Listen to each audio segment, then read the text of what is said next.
Ma'am इसमें जो ये एक्टिविटी है वो पढ़नी है। हाँ पढ़ो।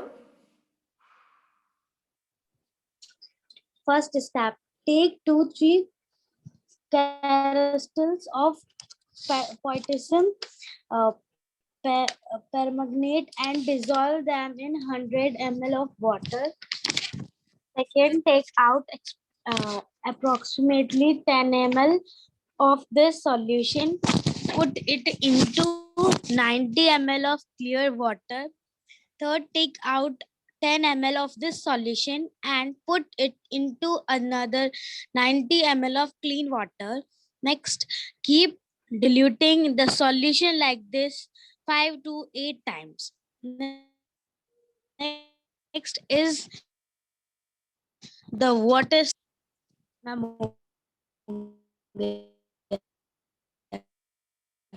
ठीक है, एक्टिविटी तो व्हाट यू विल ऑब्जर्व। तो क्या किया है, एक 100 ml के बीकर में, डायग्राम से देख रहे हो आप, आपने उसमें थोड़ा सा पोटेशियम परमैंगनेट डाला है। पोटेशियम परमैंगनेट एक पर्पल रंग का सॉल्ट होता है, तो और वो कलर भी जिस भी वाटर में डाल दिया जाता है तो वो डाई जैसा भी काम करता है, वो पर्पल रंग बना देता है। फिर उसके बाद क्या करना है, उसमें से एक टेस्ट ट्यूब में 10 ml भर के नेक्स्ट 100 ml पानी में ही डाल देना है। तो पानी का कलर क्या हो जाएगा, नेक्स्ट वाले का, थर्ड नंबर वाले बीकर में पानी का कलर क्या हो जाएगा, वो भी पर्पल हो जाएगा। पर सेकंड वाले बीकर के कंपैरिजन में क्या हो जाएगा, लाइटर। सेकंड वाले के कलर के कंपैरिजन में क्या होगा, थर्ड वाले में लाइटर। फिर उसमें से भी 10 ml डाल देंगे प्लेन 90 ml में, 90 ml में डालेंगे तो वो डालने के बाद 100 हो रहा है। क्या क्या बोला है इन्होंने, हमेशा 10 ml उठाना है पीछे वाले में से और आगे 90 ml वाले में डाल देना है। तो उससे क्या होता जाएगा, आगे वाले बीकर का पीछे वाले बीकर से रंग हल्का होता जाएगा। फिर और करते जाएंगे और करते जाएंगे और करते जाएंगे। तो इससे क्या होगा, ये एक्सपेरिमेंट क्या शो कर रहा है, नेक्स्ट पैराग्राफ पढ़ो।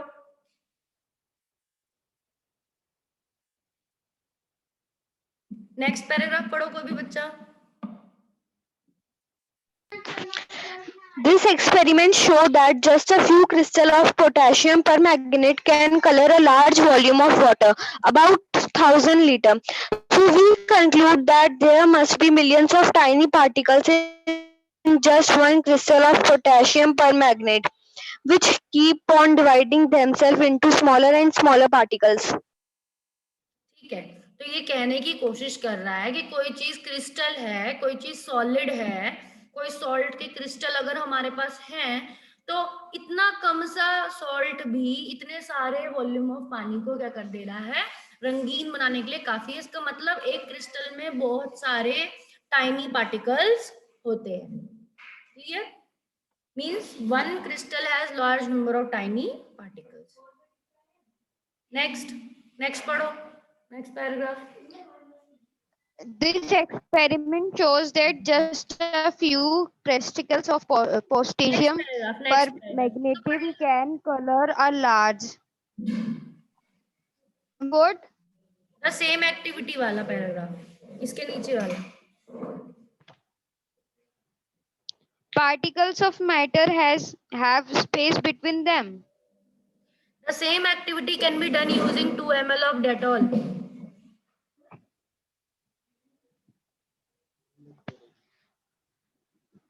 वो छोटा सा 2 लाइन लिखी है ना, दिस एक्सपेरिमेंट दैट जो तुम पढ़ रही हो उसके नीचे छोटी सी 2 लाइन लिखी है, फिर एक ब्लू बॉक्स है, तो वो पढ़ना है। The same activity The particles of matter are very small. They are small beyond our imagination, हमारी particles of matter. कहने का मतलब ये है कि हमारी कल्पना से भी बहुत छोटे होते हैं पार्टिकल्स, किसके, मैटर के पार्टिकल्स कल्पना से भी बहुत छोटे होते हैं, जितना हम इमेजिन नहीं कर सकते। Characteristics of particles of matter क्या है, particles of matter have space. सारे लोग मेरे साथ हैं कि कुछ चले गए, एवरीवन इज देयर और not? Yes, ma'am. Yes, Yes, ma'am. ठीक है, yes, ma'am. तो समझ Yes, में आ ma'am. रहा है सबको? Yes, ma'am. Yes ma'am.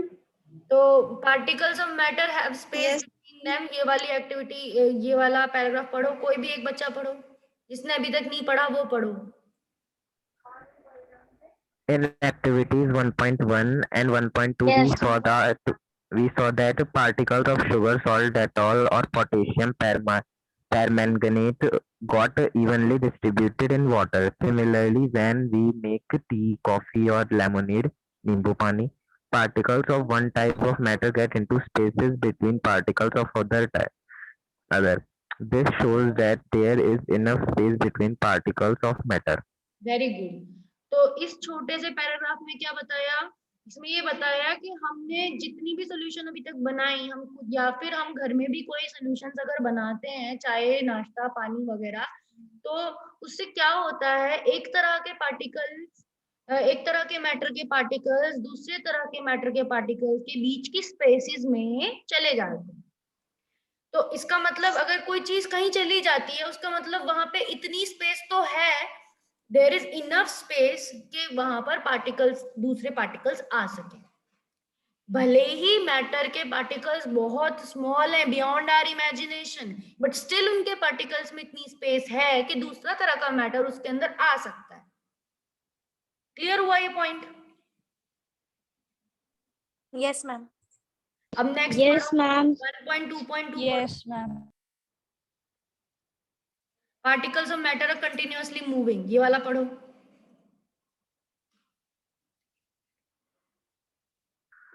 Particles of matter are continuously moving. Activity 1.3. Put an unlit in. Hello. Stick, incense stick मतलब अगरबत्ती, अगरबत्ती रखनी है हमको। पढ़ो आगे।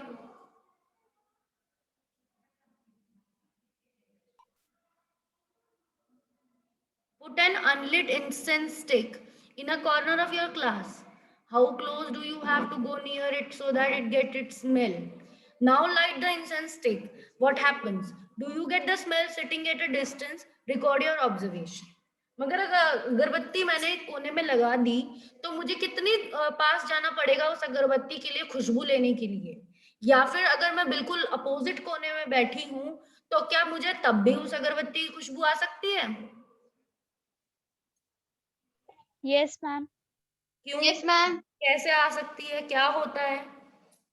अगर अगरबत्ती बिल्कुल कोने में लगी हुई है और मैं दूसरे कोने में बैठी हूँ, जस्ट डायगोनली अपोजिट बैठी हूँ, तो क्या मुझे उस रूम में बैठे बैठे दूर से भी अगरबत्ती की खुशबू आ सकती है? यस। कैसे आती है? इस प्रोसेस को क्या कहते हैं? कौन सी प्रोसेस कहेंगे जिससे अगरबत्ती की, इंसेंस की स्टिक की स्मेल मुझे आ रही है? Which process is this? क्या हो रहा है? Diffusion. डिफ्यूजन होता है। Ma'am, diffusion. हाँ, डिफ्यूजन होता है, that means movements of particles from higher concentration to lower concentration. ठीक है, यानी ये अगरबत्ती की केमिकल का जो अरोमा है, फ्रेग्रेंस है, वो भी केमिकल नेचर का है, स्वीट स्मेल है, वो एयर के पार्टिकल्स के बीच में घुस गई। वो एयर के पार्टिकल, जो भी रूम की एयर थी उसके पार्टिकल्स के बीच में घुस के फिर हमारे नोज के अंदर आ पाती। जब हम इनहेल कर रहे हैं तो वो हमारे अंदर आ पा रही है। अब एक्टिविटी 1.4 पढ़ो। जिस बच्चे ने नहीं पढ़ा वो पढ़ो, जिसने अभी तक नहीं पढ़ा।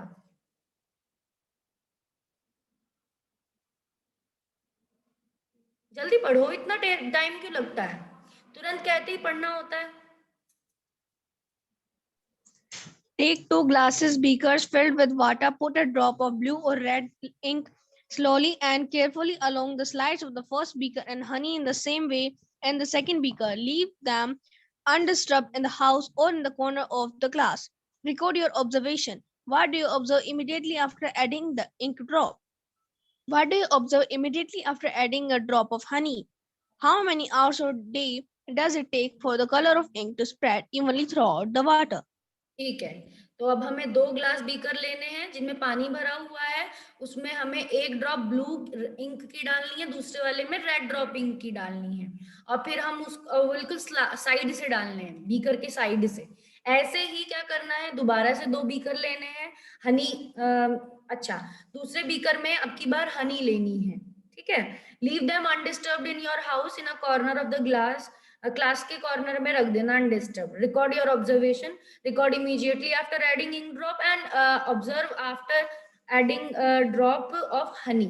अच्छा, तो इसमें जब हम देखेंगे, जब इंक ड्रॉप इवनली स्प्रेड हो जाएगी पानी के बीकर में, और दूसरे में क्या है, बीकर में हम एक बूंद शहद डाल रहे हैं, किसी में तो हम एक बूंद, जब हम नीली या लाल इंक डालें तो उसका क्या होगा, और जिस बीकर में हमने पानी में सिर्फ एक बूंद शहद डाला है, इंक की तरह ही हमने शहद डाला है, इंक की तरह, तो क्या होगा बताओ।